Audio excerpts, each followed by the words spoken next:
Alright, so now that we know about the buffer, how it works and all that kind of stuff, now it's time to use the buffer. The buffer is probably one of the harder machines to use and can do damage to walls and that kind of thing. It's not going to do too much damage to the floor like a belt sander. So the way to use this machine, like I said, is you're going to have it up here, then you're going to bring it down to your belt, let it sit there, and then just lock it in.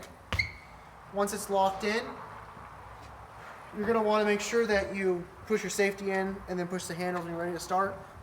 But before that, you're going to want to make sure you have your hands on the handles, but you're not going to want to tense your arms.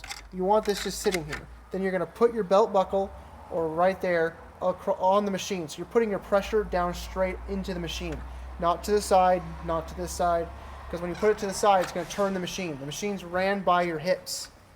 So when your hips are straight, the machine's straight. When your hips this hip goes out, the machine starts going with it. So it's just like snowboarding or anything like that, skateboarding. You just put your hips into it and it moves that way. So basically hold on to the machine and just look where you want to go.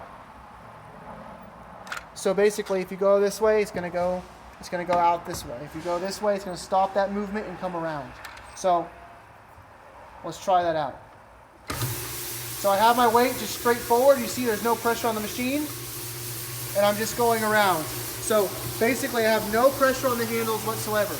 I'm keeping a nice grip on them. And if I want to go left, I look left. It naturally brings my right hip out.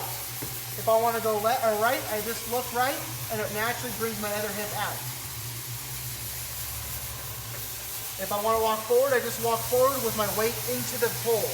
So if I'm walking forward and I go like this, it's going to go this way real fast on me, because I'm pushing the machine out that way.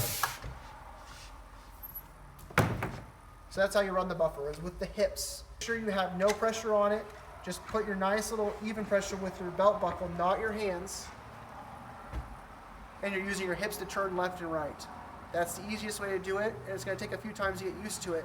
Like you'll see Daniel trying to run it in a few seconds here. But if you keep nice and calm, don't put pressure on the handles with your hands, it's going to be relatively easy to control, and after a few times you'll get the hang of it.